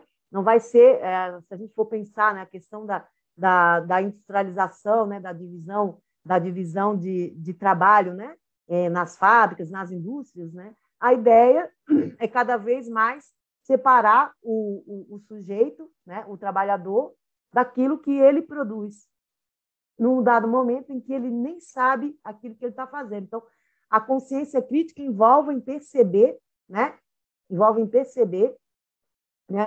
o que ele está fazendo e por que ele está fazendo, ou seja, refletir sobre a sua própria ação no mundo, né? Então, isso tem muito a ver com Paulo Freire. Então, claro que a classe econômica, né, dominante, aqui a gente está falando de centro, não interessa, né? Não interessa aí, né, uma mudança no mundo tal como ele está, mas cada vez mais manter os mecanismos de dominação ideológica, né? Não sei se eu respondi. Sí. Para los que por ahí están interesados en el formulario de asistencia, se les va a pasar en el chat. Nos queda todavía un ratito para una oportunidad de conversar con Betania. Entonces, un poquito más adelante vamos a publicar para que ustedes puedan completar y así accedan al certificado de asistencia, luego responder las preguntas. Me parece, Betania, que lo que respondiste cubre las preguntas, así como otras que preguntaban sobre cuál era la situación para Álvaro Vieira Pinto en división de acción del ser humano y el no humano, ¿no? Me parece que durante tu presentación hablaste mucho de que ese manoseo, ¿no? De la realidad, la transformación del mundo, corresponde al sentido de demarcación entre la acción técnica del ser humano, a diferencia de la acción de los animales en el proceso de hominificación y humanización, un poco en sintonía con otros filósofos de la tecnología, ¿no? Y también otras preguntas, si las anteriores cuestionaban, ¿no? ¿Por qué transformar, ¿no? ¿Por qué pensar la tecnología desde una perspectiva crítica? Hay otro grupo de preguntas que voy a leer y quién sabe si los presentes quieren después ampliar o hacer otras, vamos a dejar abierto. Y que tendría que ver más un poco de cómo promover ese desplazamiento, es decir, cómo transformar, por ejemplo, dice una pregunta,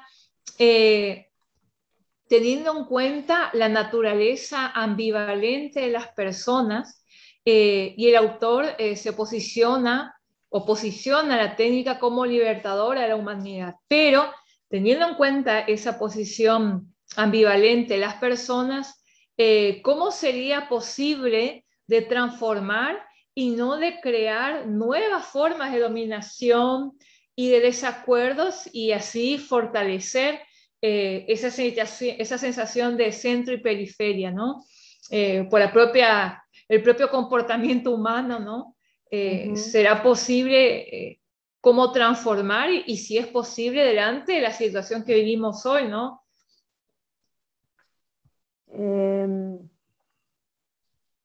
Eu não sei se eu entendi bem a questão, mas seria, em síntese, como que nós podemos transformar a tecnologia, dada essa ambivalência que existe entre... Exacto. Yeah. Bom, gente,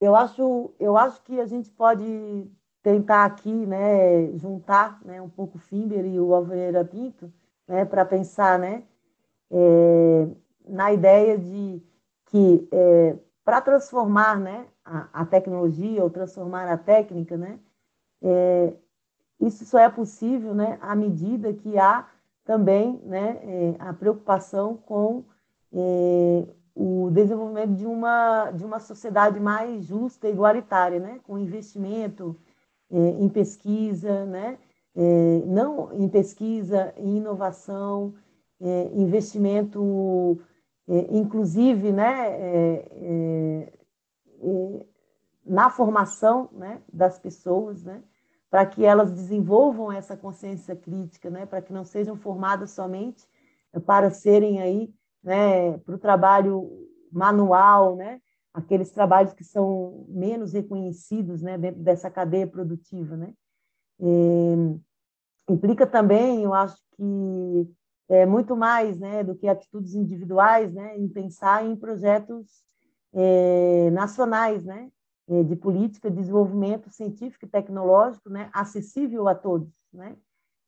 É o que o Paulo Freire vai falar de uma alfabetização ampla, né, uma alfabetização em que o trabalhador ele se perceba, né, enquanto agente produtor, né, dessas tecnologias, né, não somente como um consumidor, né, e também não somente como aquele no qual que doa, né, da sua atividade laboral, né, e depois vai consumir isso em forma de um produto, né. Eu acho que a ideia principalmente é pensar a partir da educação, né, de uma educação crítica, né, desde os primeiros níveis, né, desde da educação das crianças, né, de as pessoas compreenderem, né, os efeitos, né, dessa visão determinista e instrumentalista, né, que as pessoas percebam, né, como que o sistema, né, como que o sistema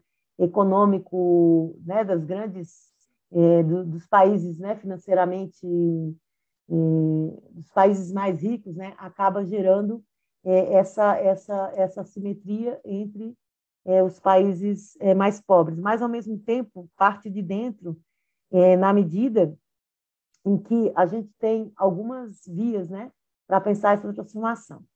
Primeiro, educação, uma educação crítica, né, em que o sujeito entenda, né, primeiramente, né, a importância, né, e a técnica como um conhecimento, né, de que aquilo que ele produz, aquilo que ele manuseia, né, é um conhecimento importante, né,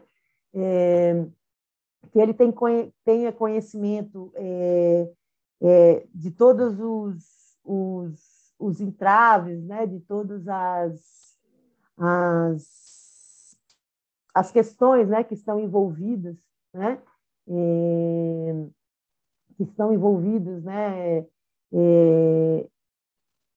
em relação. Eu estou com dificuldade porque eu estou tentando elaborar aqui a questão. Só um pouquinho. Uma hora que a gente começa a falar. Então, a ideia, assim, em síntese, né? A questão da educação, né? E aí, por isso, a gente tem trazido aqui os diálogos com Paulo Freire, né? De pensar a tecnologia e a produção científica e tecnológica a partir de dentro, né? Mas, ao mesmo tempo, envolve, né, investimento científico e tecnológico, né? Financiamento nas pesquisas que sejam produzidas, né? Aqui, né? Nos países periféricos. Enfim, eu acho que transformar, mais do que transformar a tecnologia, né, como ele próprio diz, é transformar a consciência, né,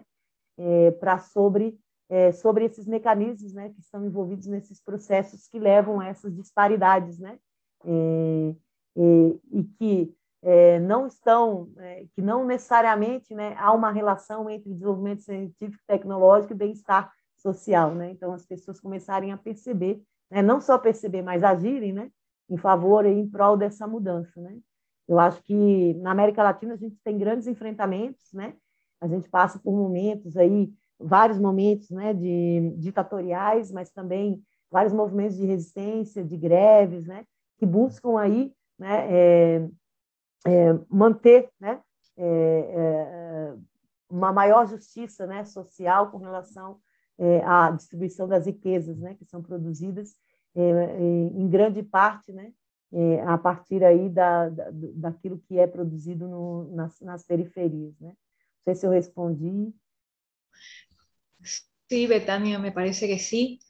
Si está el autor de la pregunta, también quiere complementar. Porque eu não sei se eu me entendi. Ahí me gustaría que los que estén presentes puedan verbalizar su pregunta, su duda antes de encerrar. Un comentario. Jessica tenía una pregunta también relacionada a esto. Jessica, ¿querés presentar?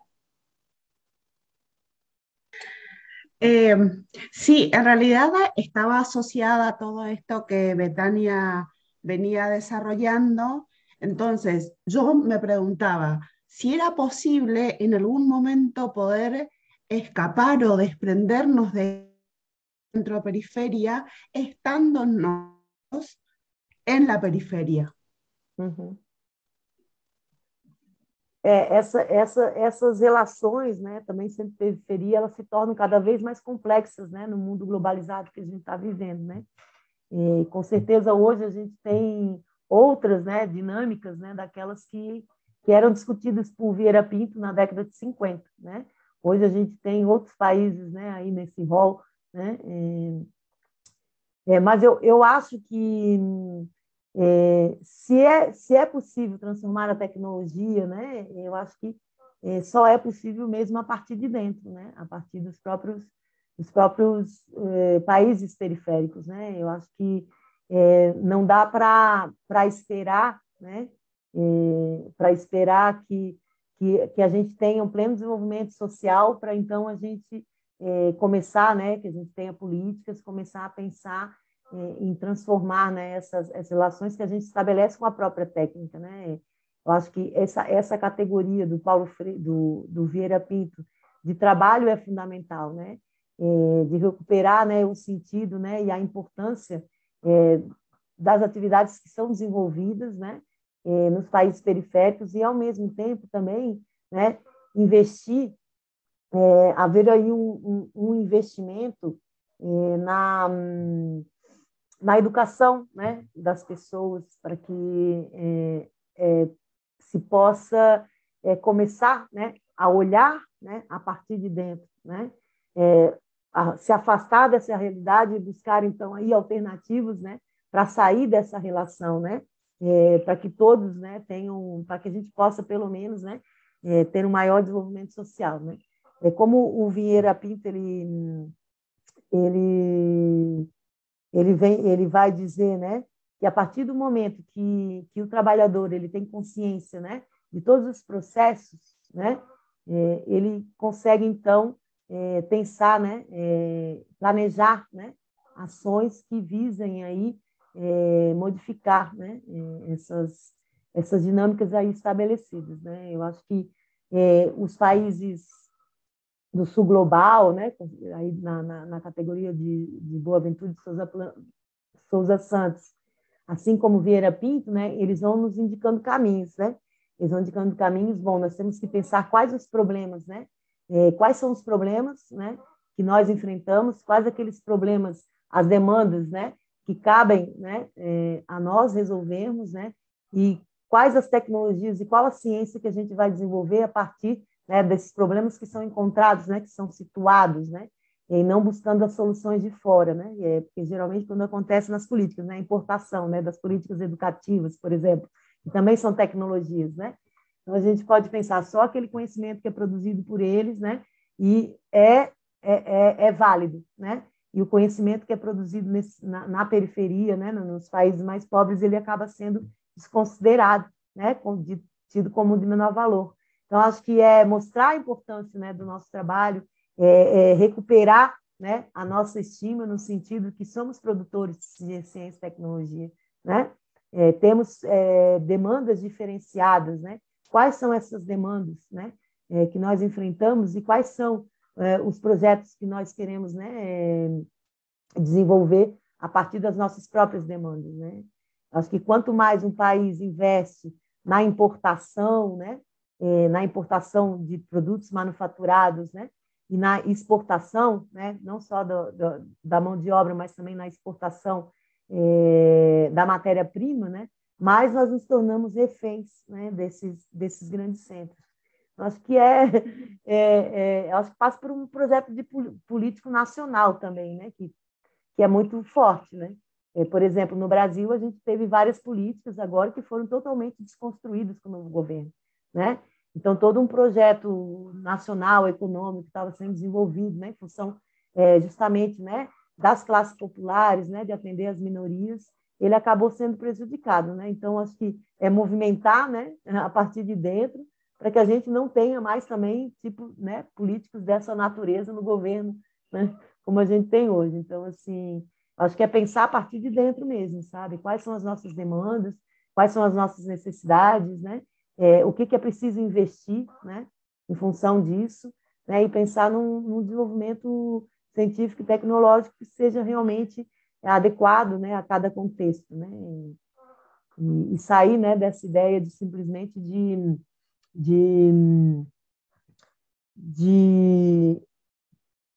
como é que se diz, de receptor, né, de receptor, e começar a pensar em algo mais, né, mais ativo, né, mais colaborativo também, enfim.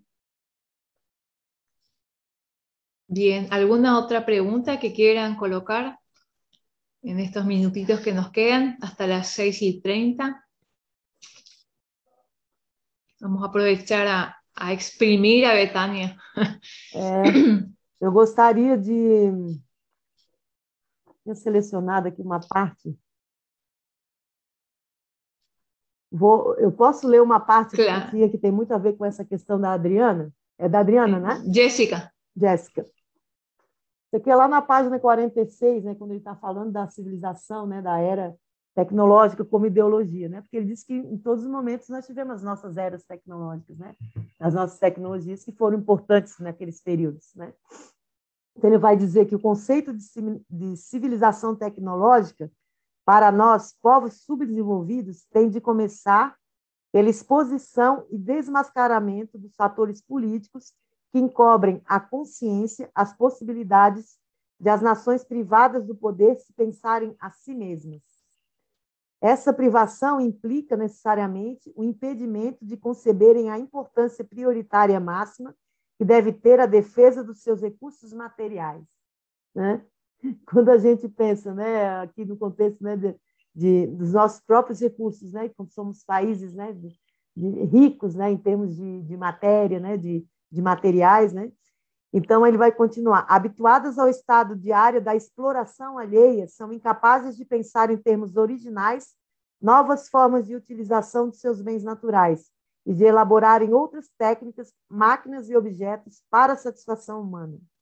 A redução do problema do progresso tecnológico aos aspectos exclusivamente técnicos, segundo parece ser usual dizer-se agora, é exatamente o que convém aos dirigentes dos centros de poder em cada fase histórica, porque os deixa sozinhos, sem concorrentes no campo da criação intelectual, podendo, além do mais, utilizar-se dos recursos e matérias-primas estrangeiras e até mesmo em talentos nativos importados a preço vil, né? Então, acho que é isso, né? É que ele vem falar disso, né? De desvelar, né? De começar a expor e desmascarar, né? Esses mecanismos, né? Esses fatores que levam, né? Que encobrem, né? A percepção, né? Dessa realidade, né? Vivenciada. Então, a gente começar a pensar, né? Que nós também temos plena capacidade de desenvolver conhecimento novo, né? Mesmo que esse conhecimento seja que é produzido, né, nos países dominantes. Então, a partir das nossas próprias demandas, né, daquilo que a gente tem de mais rico, né, isso acontece, né, a África a gente viu, né, também, né, o que tem vivenciado e hoje, né, é o continente aí que é menos vacinado, né. Então, assim, como que a gente pode pensar, né, se pensar como produtor, né, de conhecimento também e não somente de consumidor, né? Então, acho que são várias questões, né, envolvidas. Eu acho que é bem complexo, porque o Paulo Freire,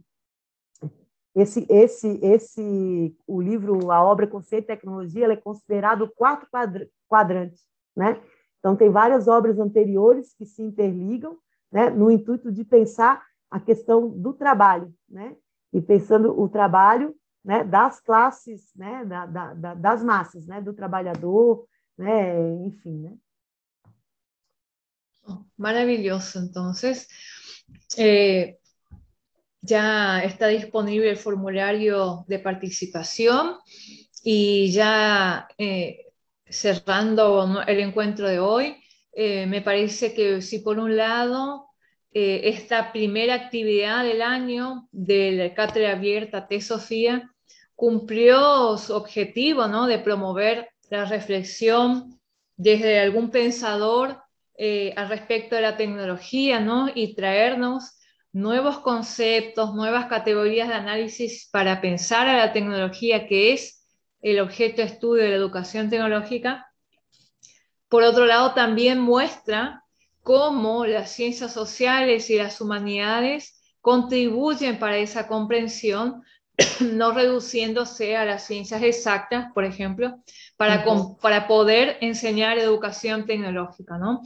Y por otro lado, el propio tema de hoy nos da un doble sentido de pensar a la tecnología, por ejemplo, desde Álvaro Vieira Pinto.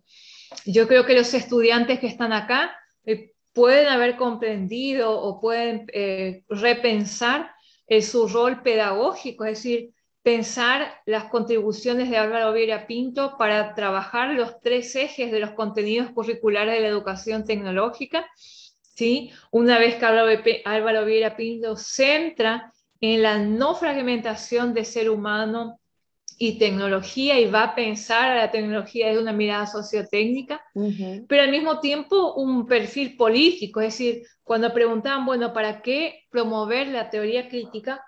Porque es un sentido político pedagógico, ¿no? Hay una situación de que transformar la tecnología necesita incluir valores de las personas en las decisiones sobre qué producir y para qué producir. Entonces, esa idea de co-construcción, de rediseño, y para algunos de los autores de educación tecnológica hablan de la resignificación. Álvaro Vieira Pinto lo dice de otra manera, pero en todo momento marca que el concepto de tecnología y su dimensión epistemológica está en esa capacidad del ser humano para resignificar y para... Vos dejaste muy claro en el tema de la vasija cerámica, ¿no? Cómo él resignifica o puede ir adicionando conocimiento a ese producto.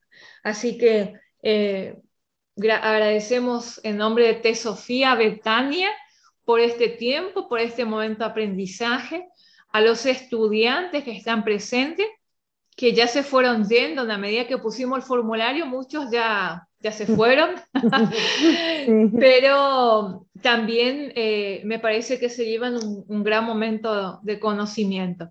Y bueno, a las chicas de T-Sofía, a Adriana, a Joana, a Angie, a los estudiantes que todavía quedan y que están presentes, seguramente vamos a continuar trabajando estas ideas y profundizando y recordando. Y bueno, y el video de T-Sofía de este encuentro va a quedar disponible en el canal de YouTube, Tecnología, Sociedad y Filosofía en la Actualidad, así que pueden socializar y tenerlo como elemento de estudio también. Así que bueno, muchas gracias, Betania. Buenas noches. Boa noite, obrigada. Y por tu generosidad, Betania, ya desde Minas Gerais, desde la Universidad de Viçosa, hasta acá, Oberá Misiones. Um prazer, Betania. E fica o convite, né? Porque realmente é uma obra bastante complexa, né? E com certeza tem muitas relações para se fazer, né, com a educação tecnológica, sobretudo, né? Então, um abraço, gente. Muito obrigada. Abraço a todos. Tchau, tchau.